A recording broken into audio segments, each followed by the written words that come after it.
I've had to get a different camera hooked up. My card ran out on my other camera while I was doing videos, so it stopped. So I'm going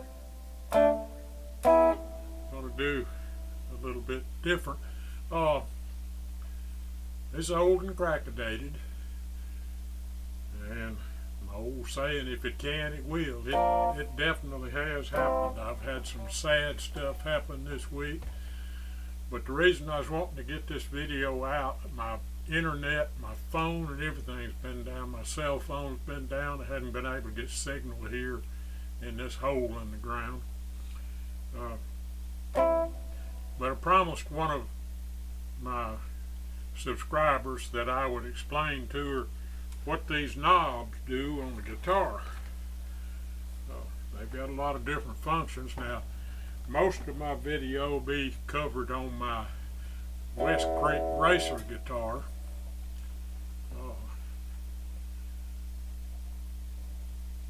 But I didn't have a push-pull on it, so I got a guitar with a push-pull function on it.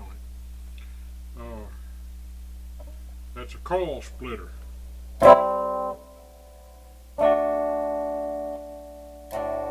can tell the difference.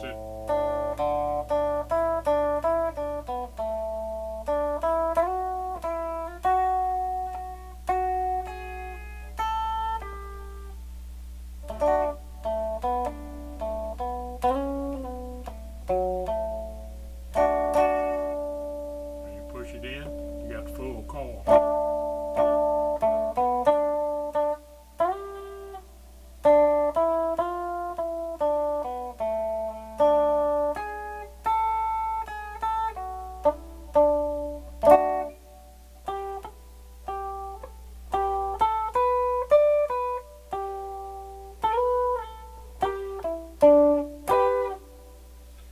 So that makes a big difference. Of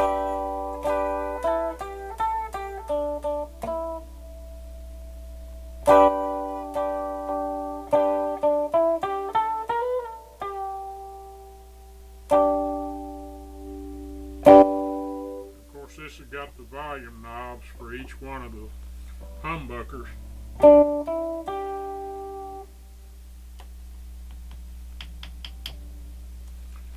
Where's my little tapper? I don't think it'd be safe to use a battery, but I will. You see, that splits it to this humbucker, and this one's silent. Push it in. Both of them. Then you've got your switch for up, neck pickup, middle, both of them. Bridge when it's down. So this gives you a selection of which humbucker you use, and this will split the coil to make them a single coil.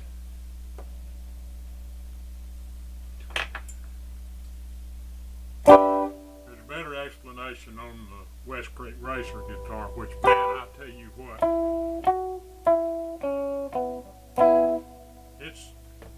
it's the best playing guitar that I've ever had my hands on.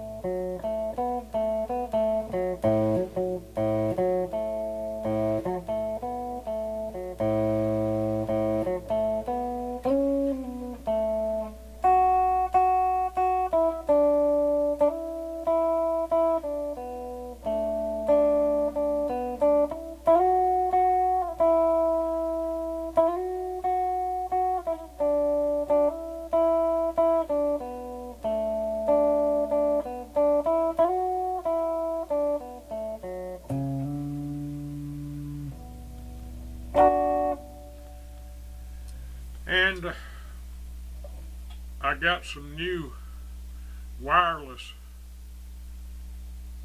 pickups for to go to my amp. I've got it on my Fender amp with a little reverb, but these Joyo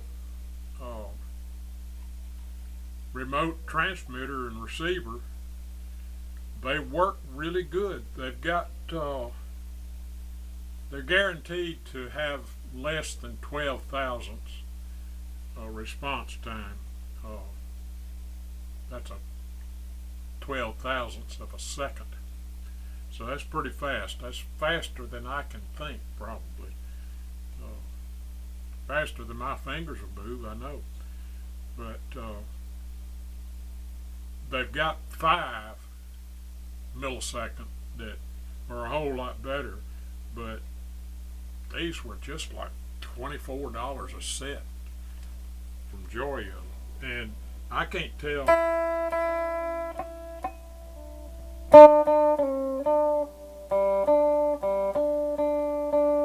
can't tell a delay at all. I sure can't hear a delay. So that's real acceptable to 12 milliseconds. Can anybody talk faster than that?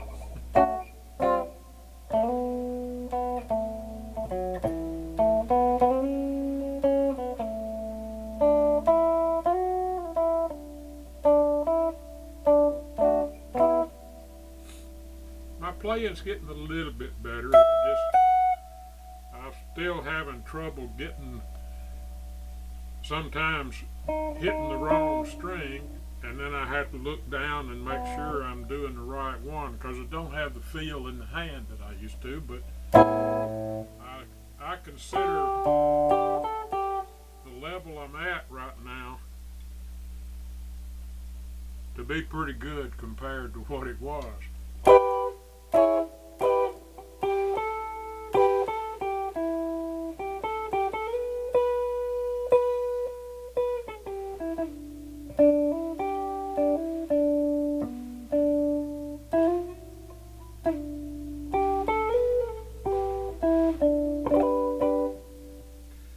I think this is still my favorite guitar that I've got. Even better than that Epiphone Sheraton in electric guitars. I mean, this thing is super fantastic. I put the tremolo bar on it the other day, and I'm just not up to be able to use tremolo yet.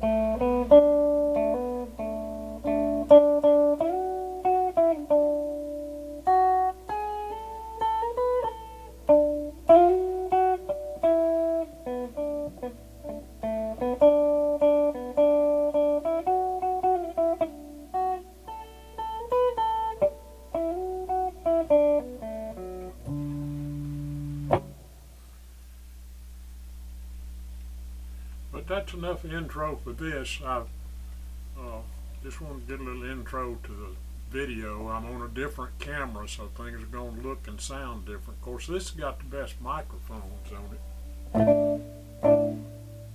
because it's a Zoom camera, and they're known for their sound more than anything.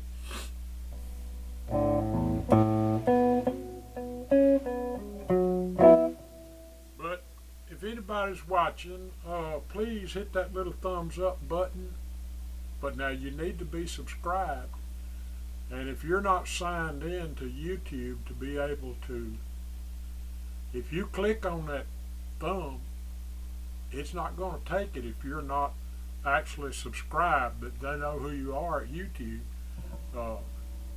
I went a long time before I realized that. When I realized, hey, you got to be signed into them. They've got to know exactly who you are and what you are. In order to, that thumbs up button, you hit it and it just disappears. It don't black it in like it's supposed to.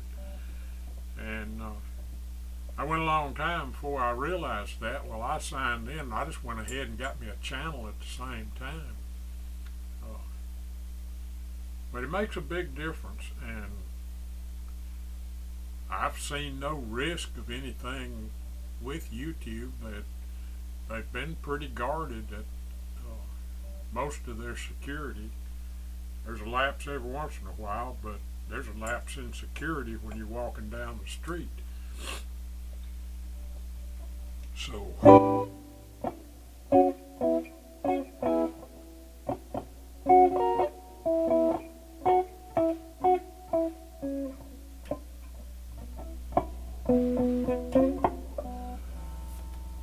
be doing a camping video. I bought a cast iron cook stove,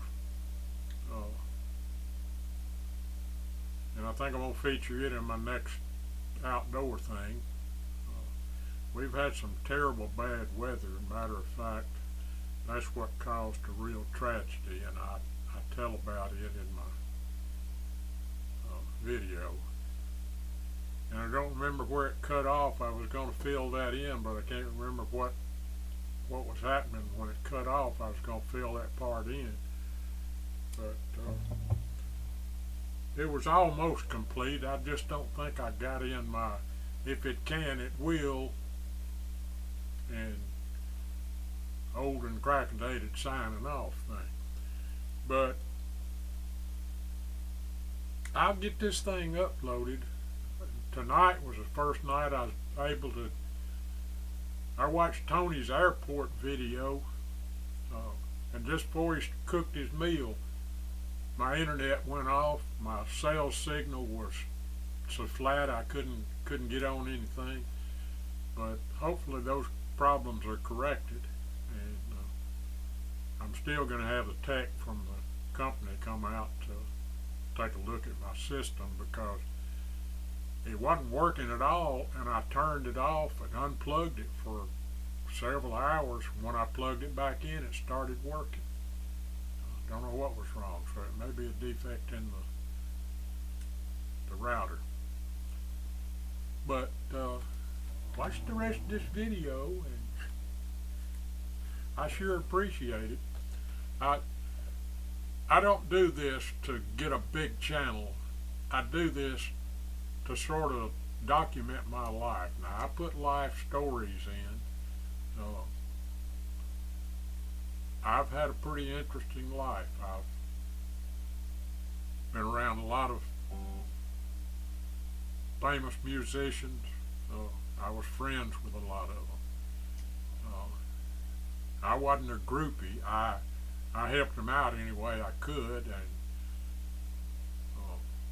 I also, for some reason, they always asked my opinion on the work they were doing. If it was a particular music mix, they'd ask me what needs to be changed, because I've got extremely good hearing, and I've got a tuned ear. It's on key and everything. I can tell when something is off key. I can tune guitars without a tuner, real accurate. And back then I had real good eyes, but my ear had an ear for the music, because I was exposed to so much music growing up. And I've got a picture of my mother here somewhere. I put it away for safekeeping, and I hadn't found it, but she was in a cowgirl band that was called the Alabama Cowgirls, and they called her Tennessee Ruby. And I've got a picture of her. I believe it's with her mandolin, the Gibson mandolin. But I'll be showing that one of these days. So let me get this video downloaded. But check out Amazon with these Joyo remote guitar pickups. They really work good, and they're cheap. So why wouldn't you want something cheap and good?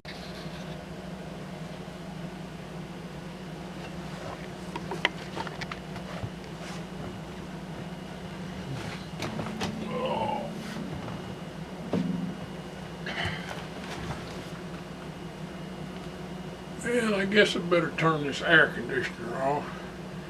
I left the heat on up here today, and it got roasting hot. Well, tonight I'm going to do a little bit about something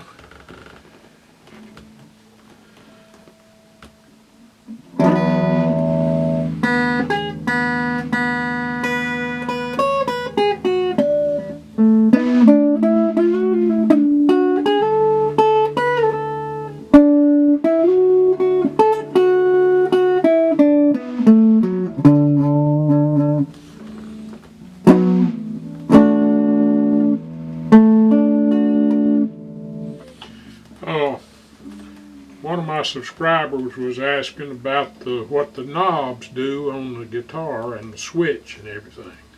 So this is about what that's all about. Okay, let me get something to tap on the pickups with. This is old and crackadated, and yes, I'm definitely old and crackadated, and if something bad can happen, it'll do it, and if it can, it will. Okay, let me turn these volumes up right here. Now this switch right here in the up position is the neck pickup. In the middle position, both pickups. In the down position, the bridge pickup. The other one don't make any pickup. Now for the volume, that's for the neck. The two knobs on the top control the neck pickup. This is the volume, this is the tone.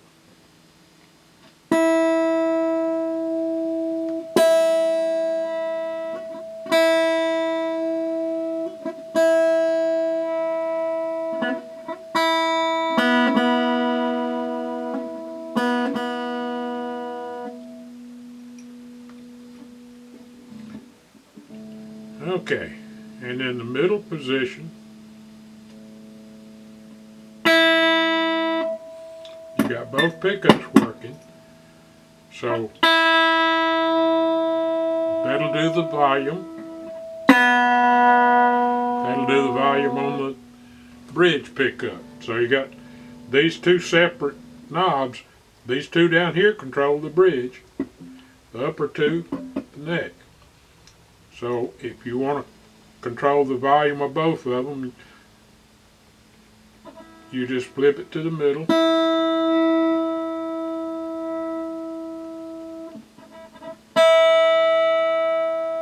Same thing with the tone. It'll affect the tone. Let me get rid of this. Okay.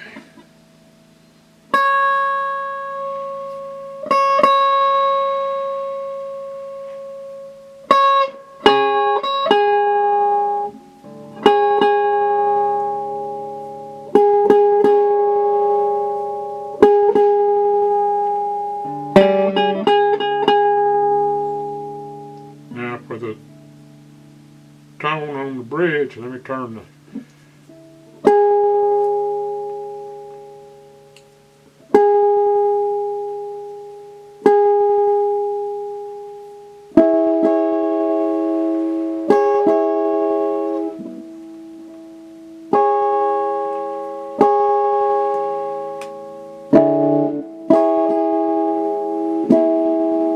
that affects the tone. Then if you want to do just the bridge, you put it on the bottom. There's your volume. You see the difference in the tone. Turn it back, it gets bass. Turn it up to 10.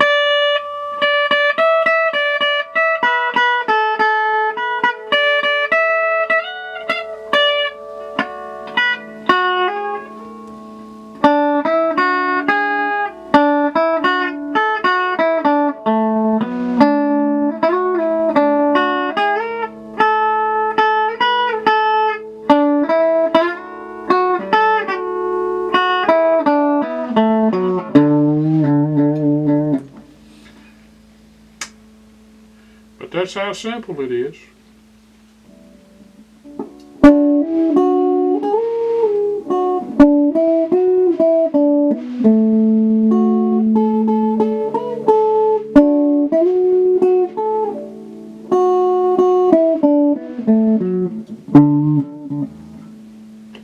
And that's how simple it is. And it's hot up here.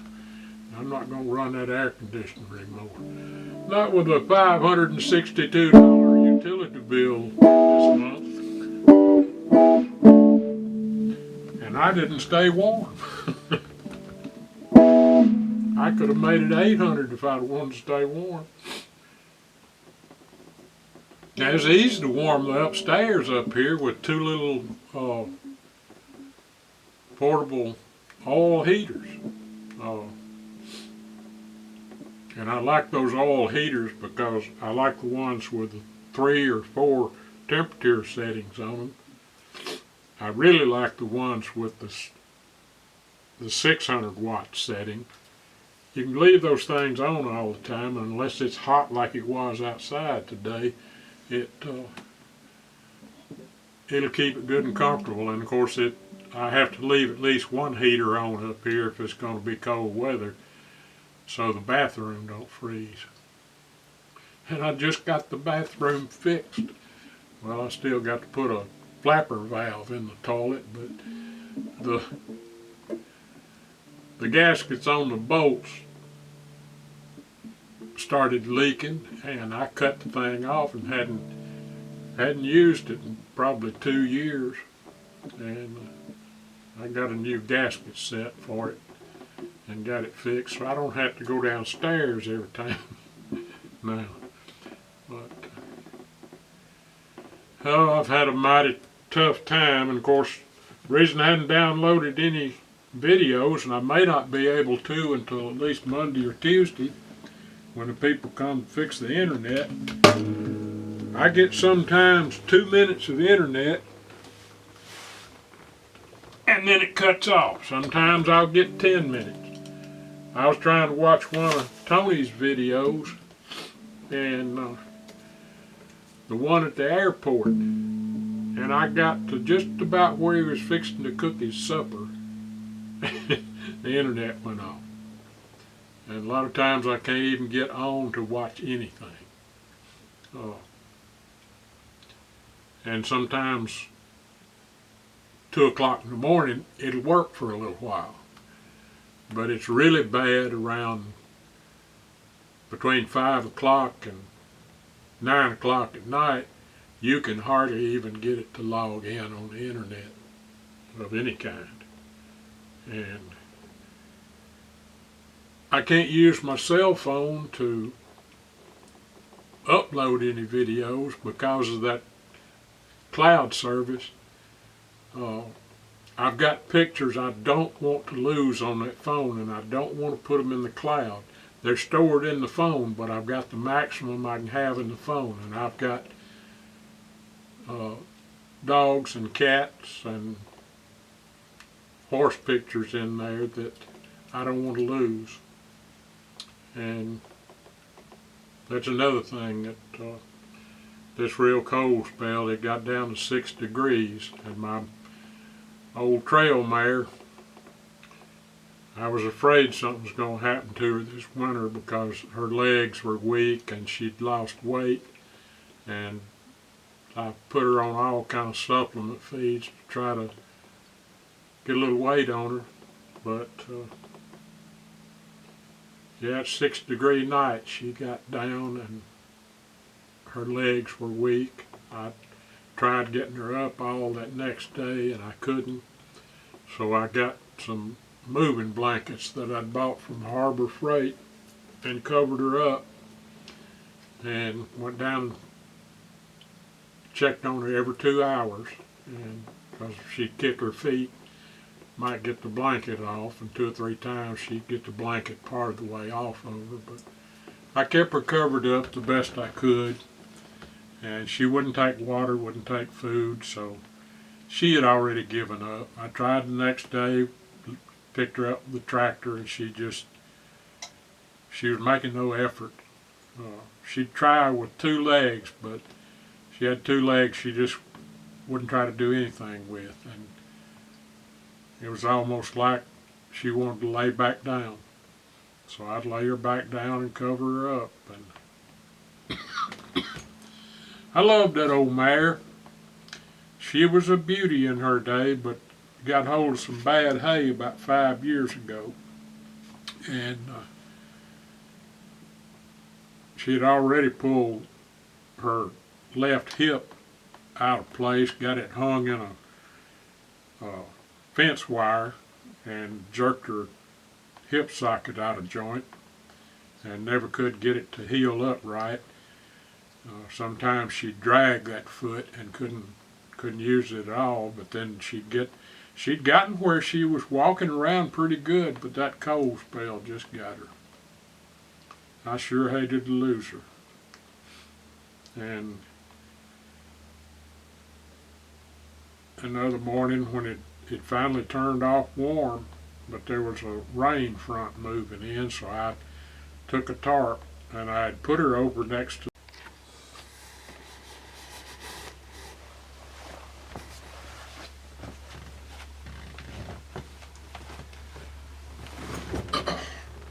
well, my battery went dead, so I had to charge it up and lost quite a bit of my story.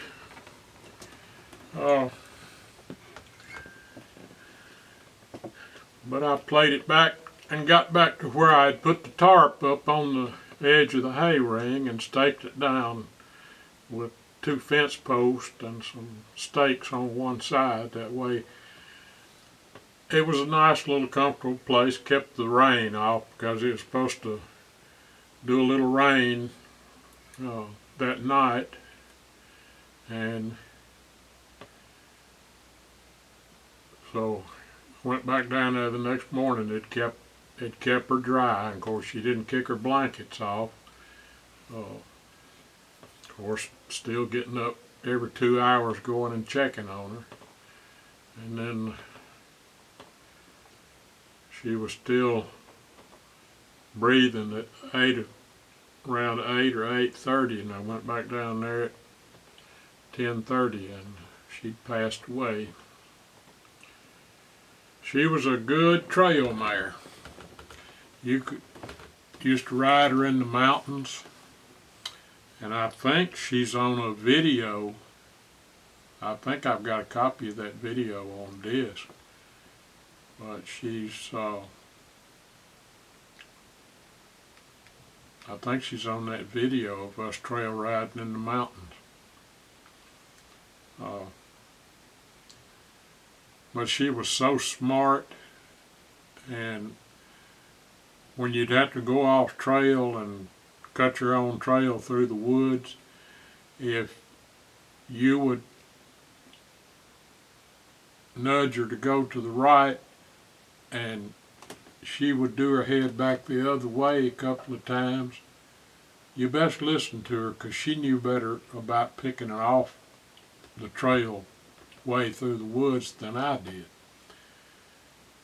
First time I took her off trail, we had to go around through this thick brush, and I went around to the right and got in the awfulest mess of vines and everything, but she was so good that you could maneuver her right out and back her up and turn her around and unweave from the vines and come right on out.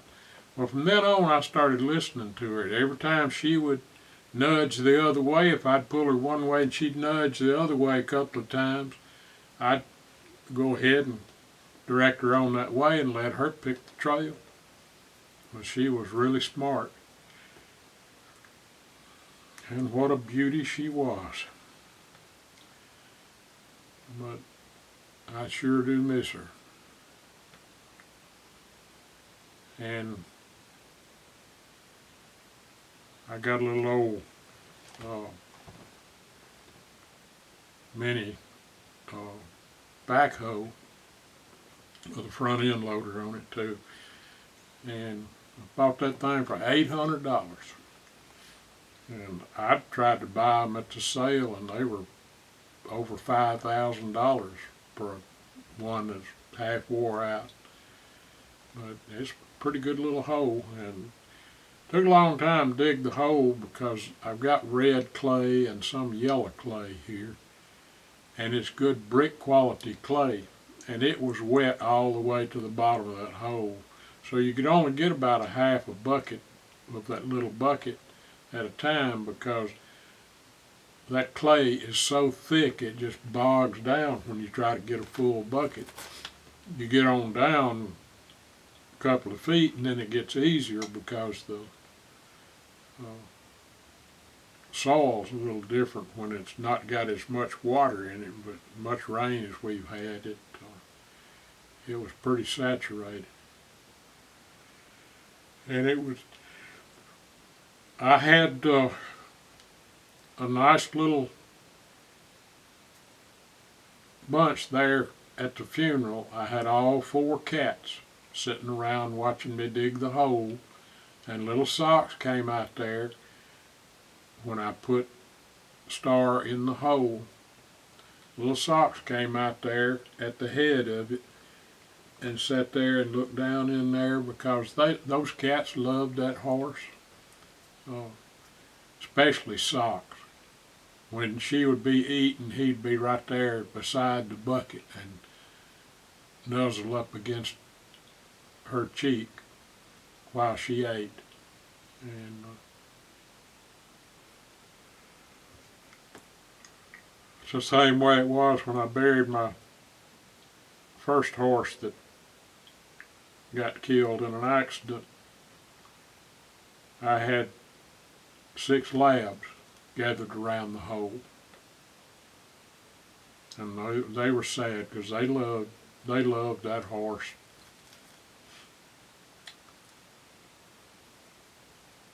It's a sad thing when you got to bury an animal you've had for,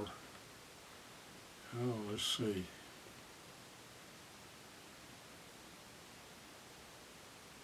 at least 15 years. She was 3 years old when I got her.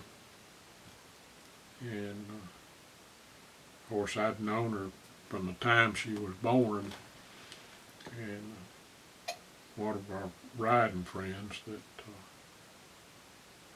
had her.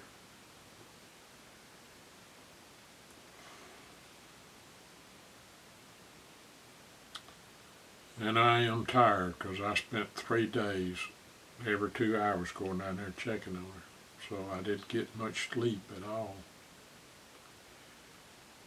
And with the internet being messed up, and I don't know if they're going to get it fixed.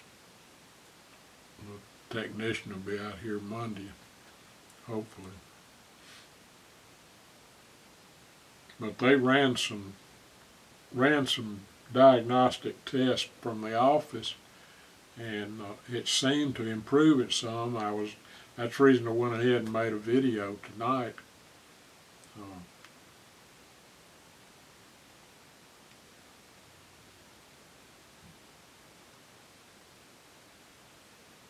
It's been rough. All the other animals seem to be doing okay. But them little putty cats is out there watching me dig the hole, and then they sat around while I filled the hole back up. And it was dark, and I had the porch light on,